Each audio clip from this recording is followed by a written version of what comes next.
Bonjour à tous. Nous allons continuer, n'est-ce pas, nos enseignements sur les principes de Dieu. Les principes, n'est-ce pas, sur le royaume de Dieu, les principes sur la parole de Dieu, les principes aussi, n'est-ce pas, de la vie chrétienne. Donc, j'espère que vous avez bien dormi et que vous avez appris la leçon. Déjà, je vais un peu... Nous avons commencé déjà sur les principes de la paix. Pardon, l'obéissance qui nous amène, n'est-ce pas, à la soumission qui nous amène à l'obéissance. Nous avons commencé par ce principe. Et j'espère que beaucoup ont appris la leçon. Et nous avons appris ce que c'est la soumission. Et que sans la soumission, on ne peut pas être obéissant. C'est la soumission qui nous amène à l'obéissance. Et ensuite, nous avons appris sur la paix. Que la paix est un principe aussi que Dieu a créé et a mis, qui est lié à l'homme. Que l'homme ne peut pas vivre sans ce principe. C'est comme un poisson sans l'eau. Donc, qui est aussi très important. Nous avons appris que Dieu travaille avec nous dans la paix. C'est pour cela qu'il veut toujours que nous soyons en paix. Donc, et nous allons continuer aujourd'hui avec un autre principe. Pourquoi ce système? Parce que ce que je suis en train de faire, c'est de poser la base. C'est de poser une plateforme, n'est-ce pas, sur laquelle nous allons par la suite enseigner sur la vie chrétienne. C'est un peu comme au commencement, vous savez, Dieu n'a pas d'abord commencé à créer l'homme avant de créer toute autre chose, mais Dieu a d'abord commencé à créer, n'est-ce pas, la terre, à équiper la terre, tout ce qu'il fallait, et en dernière position, il a créé l'homme. Donc l'homme a déjà trouvé que Dieu avait déjà posé, n'est-ce pas, tout ce qu'il fallait. Et donc, c'est comme ça que nous posons d'abord les fondements, c'est-à-dire les principes-ci. Parce que quand je vais entrer dans la vie chrétienne, c'est dans ces principes que nous allons tirer, n'est-ce pas, un élément pour pouvoir continuer, n'est-ce pas, dans l'enseignement. C'est pour cela que c'est bon de comprendre déjà les principes pour comprendre par la suite, n'est-ce pas, l'enseignement qui sera dispensé. C'est très, très, très important. Alors, Dieu m'a dit une fois, Bertrand, tu ne peux pas devenir quelqu'un sans quelqu'un. Alors, il m'a dit que c'est comme ça que ça se passe, c'est comme ça qu'il a créé le monde. C'est-à-dire qu'il a utilisé les termes très simples. Tu ne peux pas devenir quelqu'un sans quelqu'un. Donc, le thème de ce matin, c'est la relation. Tu ne peux pas devenir quelqu'un sans quelqu'un. Ça veut dire que c'est quelqu'un qui doit t'amener quelque part. C'est quelqu'un qui doit te faire entrer à un endroit. C'est quelqu'un qui doit faire quelque chose qui te manque, que toi tu ne peux pas faire. Alors on m'a dit que c'est comme ça qu'il a créé que le monde fonctionne. Le monde fonctionne par le principe de relation. La relation. Donc c'est ça. Nous allons étudier sur la relation ce matin. Alors, je voudrais d'abord commencer dans la relation personnelle. On va faire la relation naturelle. Vous savez, même au niveau naturel même, comment est-ce que le monde fonctionne? Tout, ça se passe par le canal de relation. C'est comme ça. Ça me renvoie un peu en arrière quand j'avais rencontré mon épouse. Je me rappelle très bien, ça fait maintenant plusieurs années. Et je travaillais comme je suis conducteur. Et dans la soirée, je suis allé dans une boulangerie pour m'acheter quelque chose à manger. Et c'est comme ça que je suis allé, elle était là, elle travaillait et elle chantait, elle adorait Dieu en travaillant et tout et tout. Plusieurs fois, je suis allé et elle était toujours dans cet état. Et ça m'a intéressé et puis j'ai commencé à poser la question, mais comment? Vous êtes enfant de Dieu et tout. Elle m'a dit que oui, elle est enfant de Dieu. Et c'est comme ça qu'on a sympathisé. Et c'est comme ça qu'on a commencé à causer. Chaque fois quand je venais, on causait et tout et tout. Et finalement, par la longue, ce contact-là nous a menés dans une relation. Alors, et maintenant, après cette relation, beaucoup de choses se sont décidées. Les fiançailles et puis le mariage. je prends ce témoignage-là comme introduction, parce que pour vous montrer qu'il y a toujours un endroit où on se rencontre. C'est-à-dire que la plupart des mariages, la plupart des amitiés, là dans le monde, d'une manière naturelle, vous vous êtes rencontrés quelque part. Toujours. Et quand vous vous rencontrez, vous sympathisez, vous commencez à causer, et c'est comme ça que ça commence. Et c'est comme ça que ça commence. Après, ça devient une relation. Bon, si c'est un homme et une femme, beaucoup se sont rencontrés comme ça, finalement, se sont mariés. Et ça peut commencer, par exemple, comme même les élèves. Vous allez voir, il y a les couples que, bon, ils étaient à l'école ensemble. Et à l'école, c'était une relation scolaire. Ils ont commencé ensemble et ils ont grandi comme ça. À un moment, peut-être, ils se sont même séparés. Mais la relation là est restée. Mais après, ils se sont encore revus. Ils ont décidé de se marier. Donc, la relation, et tout commence toujours par voie de relation. Vous voyez que, comme je parlais tout à l'heure avec mon épouse, ça commence comme ça, par une relation. Et après une relation, la relation là est bâtie et elle nourrit. Et c'est comme ça qu'elle grandit. Et quand elle grandit, elle nous envoie, si c'est un mariage, ça nous envoie dans les fiançailles. Et après les fiançailles, c'est un temps aussi qu'on s'observe. Et après les fiançailles, ça nous envoie. Finalement, on décide que, on comprend que nous sommes faits pour l'un et pour l'autre. Et c'est comme ça que finalement, on décide de se marier. Mais quand vous regardez, c'est par voie de relation. Ça a commencé par nos relations. Donc, naturellement, c'est comme ça. Regardez même un enfant, un bébé qui naît, déjà même avant sa naissance dans le sein de sa mère, ce bébé-ci commence déjà à avoir la relation avec sa maman. Déjà dans le sein de sa mère. Et quand même le bébé-ci naît, le bébé-ci à un moment commence à remarquer sa maman, à remarquer son père, à remarquer, n'est-ce pas, ses frères, ses sœurs, s'il y en a, ou bien ceux qui sont avec lui, à remarquer même son environnement. C'est-à-dire qu'il commence à grandir, au fur et à mesure sa conscience grandit, se développe, c'est comme ça qu'il commence à remarquer les gens et à avoir une relation personnelle avec chaque personne. Donc, et ça fait quoi? Ça fait que dans la maison, chaque personne aura la relation avec ce bébé-ci là. Chaque personne. C'est pour cela que parfois, quand un étranger entre et que cet étranger veut prendre l'enfant, l'enfant ne connaît pas cet étranger et il ne va pas accepter cette personne. Pourquoi? Parce que l'enfant là ne connaît pas cette personne. Parce que l'enfant là n'a pas la relation avec cette personne. Alors, c'est comme ça. Donc, la relation, c'est à tous les niveaux. Donc, il y a les relations, n'est-ce pas, professionnelles, même au niveau même des entreprises, des gens qui travaillent, comme moi je travaille avec mes collègues, nous avons des relations, mais des relations professionnelles. Et la relation professionnelle, n'est-ce pas, nous permet de bien fonctionner, être en accord et pour pouvoir travailler dans les bonnes conditions. S'il n'y a pas cette relation, s'il n'y a pas l'accord entre nous, quelque part, la société, n'est-ce pas, va souffrir. Donc, au niveau même de la famille, il y a la relation familiale entre les uns. Vous pouvez être dans une famille, vous êtes peut-être 10 enfants, comme nous, mais nous avons les relations, chacun a une relation avec l'autre, chacun a une relation avec l'autre. Ma relation que j'ai avec ma première grande sœur, ce n'est pas la même relation que mon premier grand frère a avec ma première grande sœur.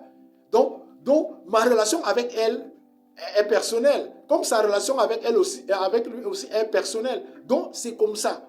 Donc, même si il y a la relation, en principe, a aussi une voie, c'est une voie aller et retour. Ce n'est pas à sens unique. C'est à double sens, c'est ça, aller-retour.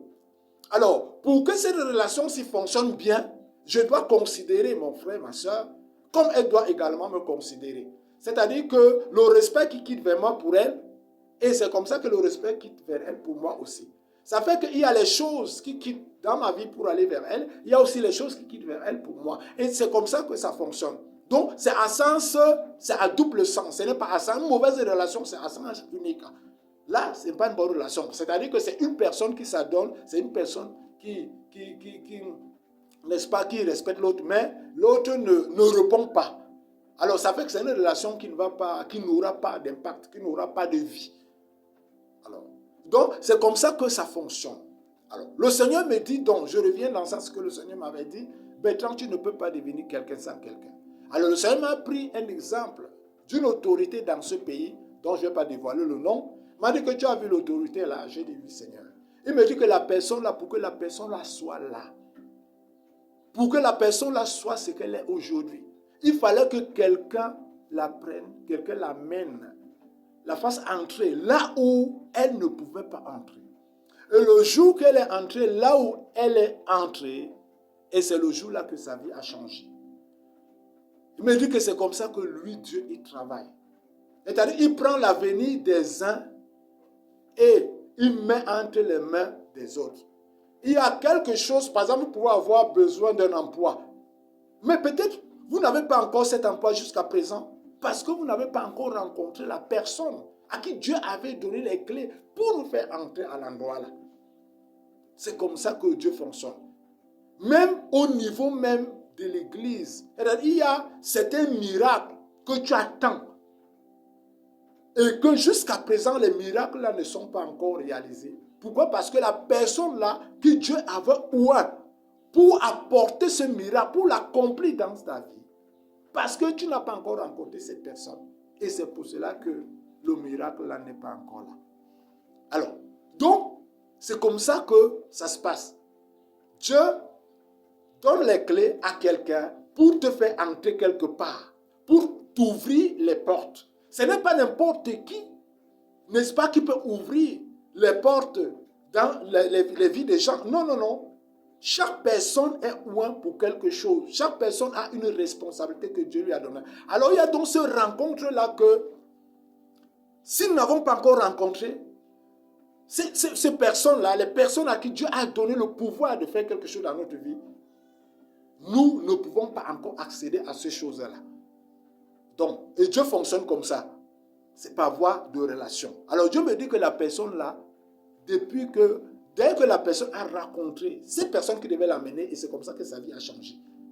Donc, tu ne peux pas devenir quelqu'un sans quelqu'un.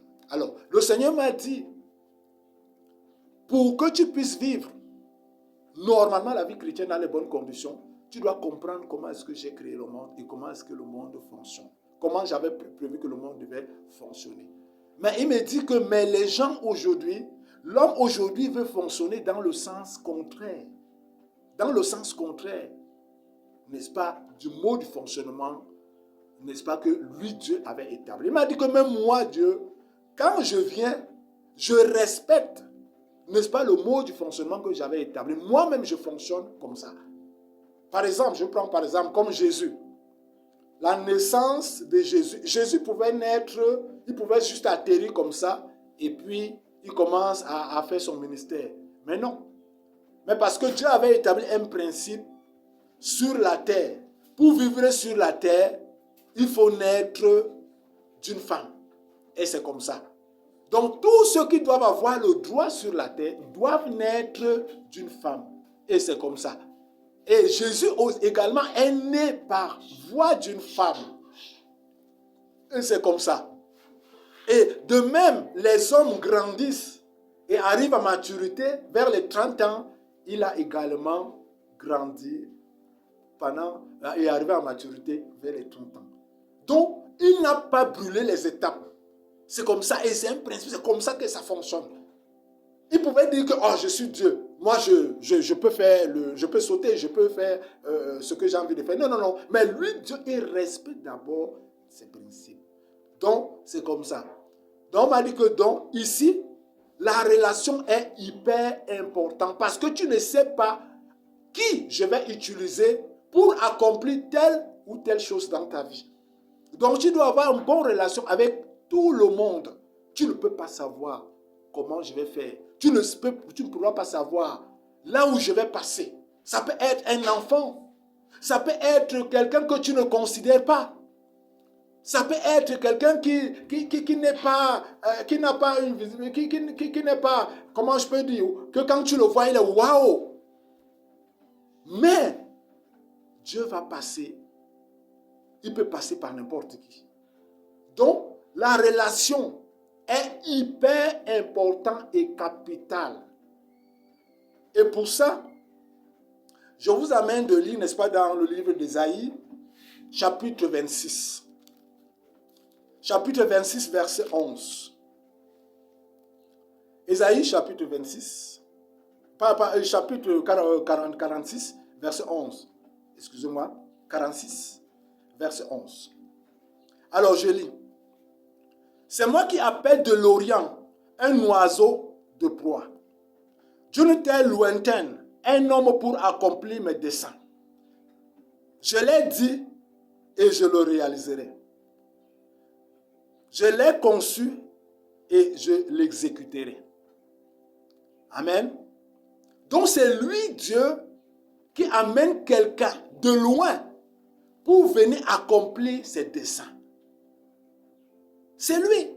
Comme la Bible dit dans Jérémie, avant que tu ne fus dans le ventre, je te connaissais. Avant que tu ne sortes de son sein, je t'avais déjà établi. Je t'avais déjà consacré prophète. Je t'avais déjà établi. Et chacun de nous n'est pas né par hasard. Dieu a terminé ton plan. Le plan de ta vie avant que tu n'entres dans ce monde-ci. Avant que tu ne naisses dans ce monde, Dieu avait déjà fini.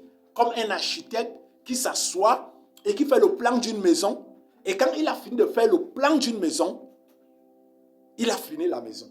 Il connaît déjà la maison. Il connaît combien de chambres. Il connaît même le budget, même ce que ça va coûter.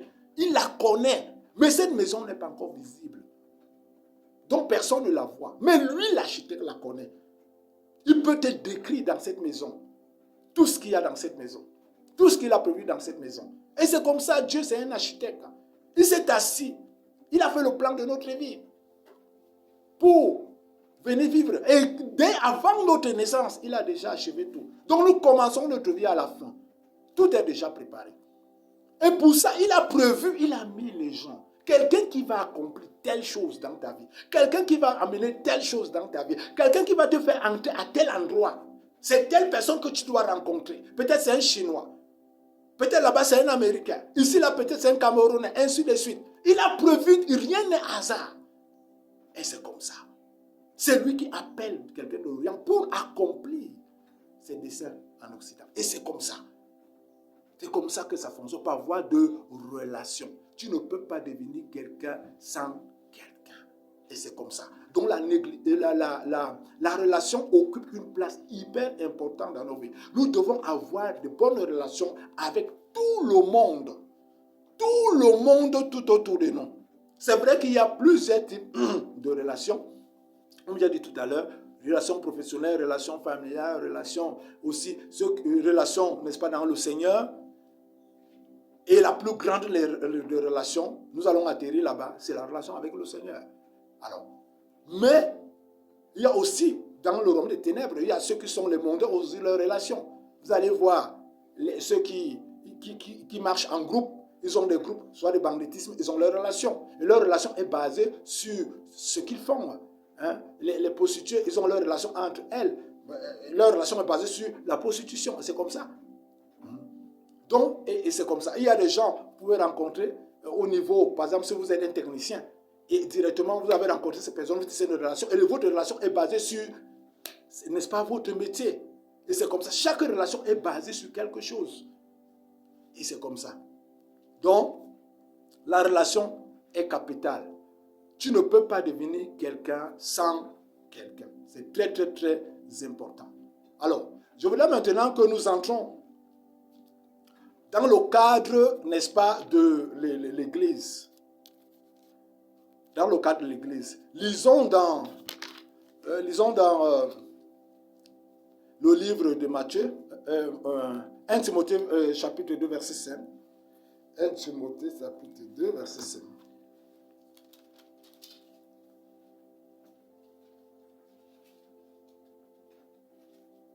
Amen, je lis. 1 Timothée chapitre 2 verset 5 qui dit, car il y a un seul Dieu et aussi un seul médiateur entre Dieu et les hommes, Jésus-Christ, homme. Amen. Ici, nous entrons maintenant dans le cadre de l'Église, enfant de Dieu. Il y a un seul médiateur que Dieu a établi entre Dieu et les hommes. Et c'est Jésus-Christ, homme. C'est lui seul qui est le seul médiateur. Donc, ici, là, nous n'avions pas un autre médiateur. Il n'y a personne d'autre que Dieu a légué cette responsabilité. Il n'y a que son fils Jésus. C'est pour cela qu'il a envoyé Jésus pour naître. C'est Jésus qui nous sert de pont pour avoir accès, n'est-ce pas, dans le royaume de Dieu. Tout ce que nous voulons avoir de Dieu, nous passons par Jésus pour l'obtenir. C'est pour cela que si nous devons même prier, nous prions au nom de Jésus. C'est au nom de Jésus. Les prières sont adressées au Père, mais au nom de Jésus. Donc nous ne pouvons pas passer par un autre chemin. C'est Jésus qui a été établi comme médiateur. C'est vrai qu'il y a d'autres dénominations qui ont adopté d'autres façons de faire. Il n'y a pas d'autre médiateur. Je parlais même de Marie. Marie n'est pas médiateur. Mais elle est la mère de Jésus. Mais c'est Jésus qui est médiateur. C'est lui que Dieu a établi. C'est écrit noir sur blanc dans la Bible. C'est lui seul. Nous voulons avoir le contact avec le Père. Nous passons par le Seigneur Jésus. Tout ce que nous demandons, il lui-même, il a tout ce que vous allez demander au Père, à mon nom vous sera accordé. Ce n'est pas nous passons pas par une autre personne ou par autre chose. C'est Jésus qui est le seul médiateur entre Dieu et les hommes. Donc, la relation, la mère des relations ici, c'est la relation avec Dieu. La relation que le chrétien doit avoir avec Dieu. La relation que l'homme doit avoir avec Dieu, c'est la mère des relations. Pourquoi? Parce que Adam, au départ, à cause du péché, avait rompu sa relation avec Dieu. Alors, il s'est isolé et il a commencé à vivre sa vie hors de la présence de Dieu. Cela a fait que toute sa descendance est née dans cet état, hors de la présence de Dieu, loin de Dieu, sans aucune relation avec Dieu. C'est comme ça que tous nous sommes nés. Donc maintenant, quand on devient un homme, qu'on commence à chercher Dieu, la première des choses à faire, c'est de renouer ce contact. C'est de rétablir cette relation. La première relation, c'est avec Dieu, le Créateur. Dieu, ton Créateur. Et cette relation passe par son Fils Jésus.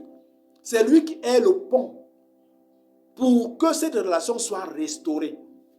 C'est par Christ. Ta relation avec Jésus. Parce que c'est par voie de relation que tu pourras voir les bienfaits de Dieu.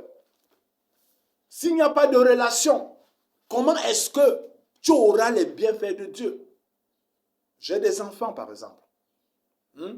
Et chacun de mes enfants, j'ai une relation personnelle avec chacun. Et comme chacun de mes enfants chacun doit avoir une relation personnelle avec moi. Et c'est comme ça. Et c'est par voie de relation que nous communiquons. Et c'est par voie de relation que nous pouvons donner, ils peuvent recevoir les choses.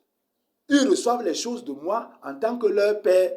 Et comme je peux aussi recevoir des choses, n'est-ce pas, de leur part, par rapport à leurs devoirs qu'ils ont dans la maison de leur père. Et c'est comme ça. Donc c'est par voie de relation. Et si toi tu es dans une église, une dénomination, où on n'est pas de nouveau, où tu ne connais pas la nouvelle naissance, comment est-ce que tu auras la relation avec Dieu qui t'a créé? La nouvelle naissance est indispensable. La nouvelle naissance est un principe où tout le monde doit naître. Naître de nouveau. Et quand tu es né de nouveau, comme je vous ai parlé du bébé, le bébé commence à tisser la relation personnelle avec sa maman étant dans son sein.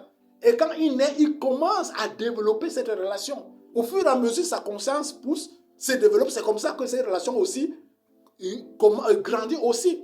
Il remarque plus les choses, il remarque plus son environnement, il remarque tout ce qui sont autour de lui. Et c'est la même chose.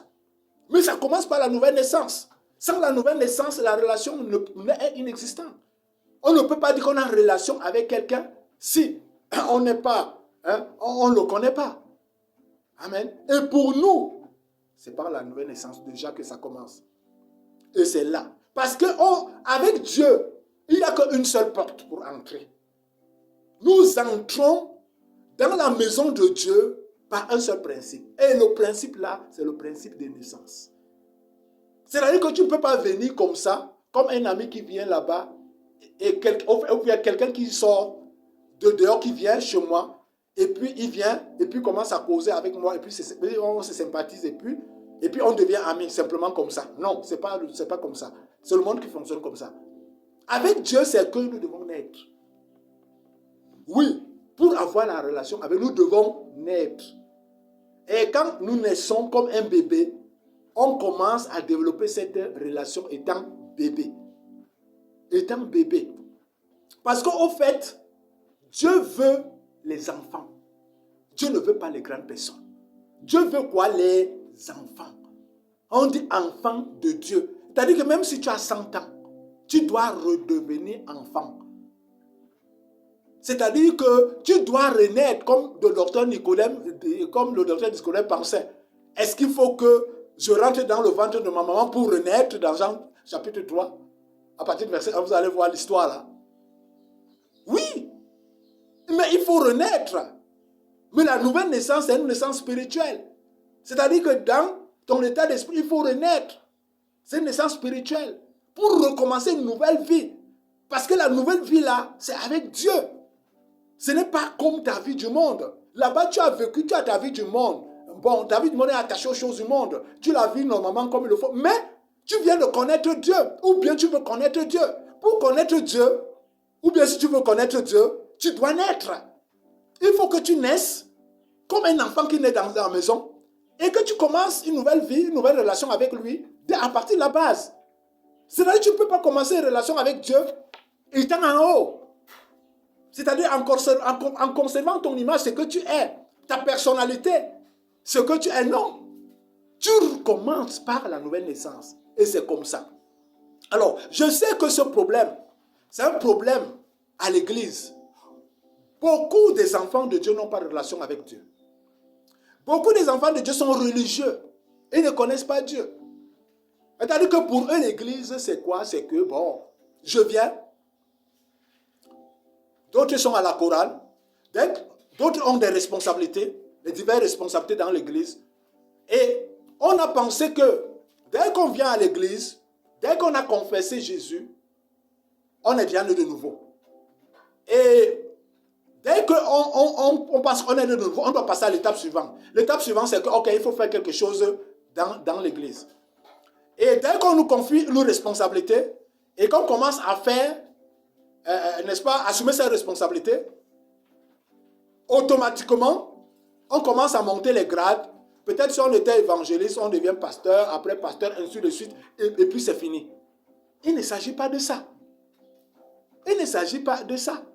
Mais attends, ça n'a rien à y voir avec ta relation. Si tu es ancien à l'église, si tu es pasteur, si tu es docteur, si tu es évêque, si tu es prêtre, si tu es, je ne sais même pas quoi, même pape, le pape et tout. Si tu n'as pas de relation personnelle avec Dieu, Dieu ne te connaît pas. Dieu ne te connaît pas. Le titre là n'a aucune valeur. C'est la relation personnelle. Tu ne peux pas dire que tu me connais si tu n'as pas une relation personnelle avec moi. Il faut avoir une relation personnelle avec moi. Et puis c'est la relation personnelle avec moi qui t'amène vers moi, qui t'ouvre les portes de ma vie, qui te permet de me connaître. Alors si tu n'as pas de relation personnelle avec moi, tu ne pourras pas me connaître. Et par conséquent, tu ne pourras pas m'aimer dans la vérité et tu ne pourras pas me servir. Et c'est comme ça. Je me rappelle quand je prenais ma première communion à l'église catholique, quand j'étais enfant encore, On nous apprenait, avant la confession, on nous apprenait, n'est-ce pas, les récits. On disait, Dieu nous a créés pour l'aimer, non, pour le connaître, pour l'aimer, le servir pour arriver au ciel. Et ça, c'est vrai. En bas, ça veut dire, Job avait les milliers, nous tondagnes, nous boumouiens, de ma pamingi. Et ça, c'est vrai. Parce que si je ne connais pas Dieu, comment est-ce que je peux l'aimer? Ça, c'est l'amour du monde. L'amour qui est juste au niveau des lèvres. Mais sincère dans le cœur, ce n'est pas sincère dans le cœur. Parce que tu ne peux pas dire que tu aimes quelqu'un que tu ne connais pas. Tu ne peux que aimer la personne que tu connais. Dieu nous connaissait et il nous a aimés. Dans notre état, parce qu'il nous connaissait. Ça, c'est le véritable amour. C'est-à-dire que tu connais la personne à fond, tu connais ses défauts, tu connais ses faiblesses, tu connais ses manquements, tu connais ses difficultés, tu connais son mauvais caractère, tu connais ses mauvaises habitudes, tu connais comment il est sauvage, tu connais, et toutes ces choses-là, quand tu les connais, maintenant alors c'est là que tu vas peser ton amour avec cette personne. Et c'est ça que Dieu nous a aimés, Dieu nous connaît. Il te connaît nos vies, il connaît tous nos sosongos, il connaît là où on pataugeait dans le péché, il connaît les heures, tout ce qu'on a fait par seconde, partout nous sommes allés dans le monde, on a posé des actes négatifs, on a fait ci, on a fait ça, on a fait ceci, on a fait cela, il connaît toutes ces choses sont étalées devant lui. Mais Dieu nous a aimés, malgré toutes ces choses, malgré cette mauvaise vie. Notre mauvaise vie n'a pas influencé l'amour de Dieu. N'a pas empêché Dieu de ne pas nous aimer. Mais Dieu nous a même aimés. Il a décidé de venir nous chercher. C'est ça le véritable amour. Donc, pour aimer quelqu'un, il faut le connaître. Et maintenant, donc, quand tu le connais, là maintenant, tu peux le servir. Parce que tu le connais. Amen. Donc, c'est comme ça que ça se passe. Donc, la relation passe dans ce canal-là. La relation véritable dans le Seigneur est établi sur la confiance. C'est la confiance qui est la base, la relation. C'est-à-dire, je te fais confiance. Tu me fais confiance. Et maintenant, donc, quand je te fais confiance, je n'ai pas de crainte. Je n'ai pas de crainte. Et c'est comme ça. Donc, la relation, pour cela que Dieu veut les enfants. Un enfant qui naît dans sa maison, et Dieu va commencer à bâtir une relation personnelle avec cet enfant. Alors, je disais donc que les serviteurs de Dieu, toutes ces occupations-là, tout ce poste-là, ce titre-là, toutes ces choses, si nous n'avions pas la relation personnelle avec le Seigneur, ces choses ne sont pas importantes. Parce que si j'ai ma relation, je me rappelle, j'ai déjà parlé de ça une fois. Les pasteurs coréens m'ont proposé m'amener en Corée. Ils ont fait tout, billets d'avion et tout, prise en charge, tout. Mais, ils m'ont dit que c'est le Seigneur qui nous a dit de t'amener. Je leur ai dit que c'est vrai, bon, c'est une bonne chose. Mais moi aussi, je vais prier.